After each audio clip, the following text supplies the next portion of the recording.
அஸ்ஸலாமு அலைக்கும். Hi friends, beef சுக்கா எப்படி செய்யலான்னு பார்க்கலாமா?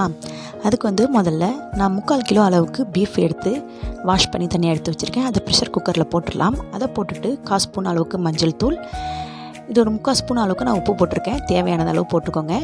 1 ஸ்பூன் அளவுக்கு இஞ்சி பூண்டு பேஸ்ட், 1 டம்ளர் தண்ணி இதையும் ஊற்றிட்டு நல்லா மிக்ஸ் பண்ணிவிட்டு இதை லெட்டை போட்டு மூடிட்டு ப்ரெஷர் குக் பண்ணி எடுத்து வச்சுக்குவோம்.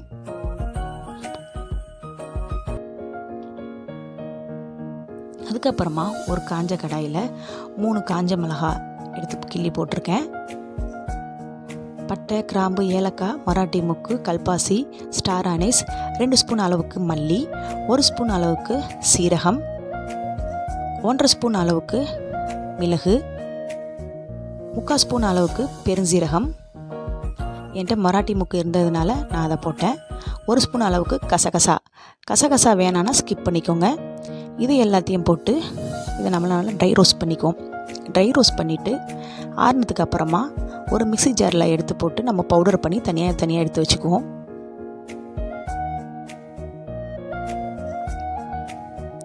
நம்ம வேக வச்சுருந்தோம் இல்லையா, அந்த பீஃப் வெந்துருச்சா அப்படின்னு சொல்லிட்டு இந்த ப்ரெஷரில் ரிலீஸ் ஆனதுக்கப்புறமா நம்ம வெந்துருச்சா அப்படின்னு பார்ப்போம். ஒரு பீஸை எடுத்து நான் வெந்துருச்சான்னு பார்த்தேன், வெந்துருச்சு. ஸோ அதை எடுத்து தனியாக வச்சுட்டு இன்னொரு பேனில் தேங்காய் எண்ணெய் ஊற்றிருக்கேன். தேங்காய் எண்ணெய் தான் இந்த சுக்காவுக்கு டேஸ்ட் கொடுக்குறது. தேங்காய் எண்ணெய் ஊற்றிட்டு அதில் கருவேப்பிலையை போட்டு பொரிய விட்டுருவோம். 2 மீடியம் சைஸ் அளவுக்கு 2 வெங்காயம் கட் பண்ணி வச்சுருக்கேன். அதையும் இதிலே சேர்த்து நல்லா வதக்கிக்கலாம்.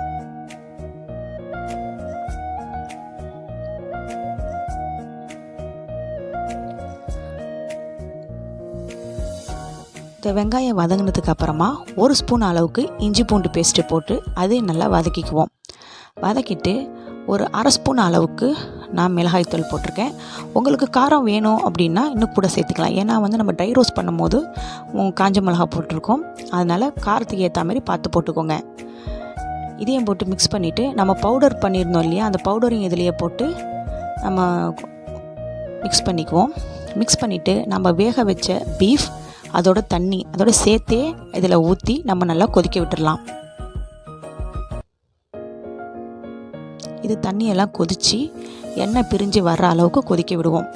இதில் உப்பு கரெக்டாக இருக்கான்னு பார்த்து, ஏன்னா ஏற்கனவே உப்பு போட்டிருக்கோம். அதனால் டேஸ்ட் பண்ணி பார்த்துட்டு கொஞ்சமாக பத்தலை, அதனால் நான் கொஞ்சமாக போட்டிருக்கேன்.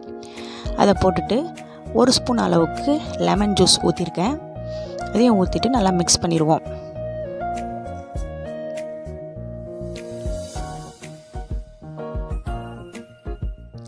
இப்போ ஃபைனலாக பார்த்தீங்கன்னா ஒரு பச்சை மிளகாவை கட் பண்ணி போட்டிருக்கேன். திரும்பவும் சொல்கிறேன், காரம் வேணும்னா நீங்கள் எக்ஸ்ட்ரா பச்சை மிளகாவும் சேர்த்துக்கலாம். அதை போட்டு நல்லா தண்ணி எண்ணெய் இந்த மாதிரி பிரிஞ்சு வந்துருச்சு. அவ்வளோதான், நம்மளுடைய சுக்கா ரெடி ஆகிடுச்சு. பீஃப் சுக்கா ட்ரை பண்ணி பாருங்கள்.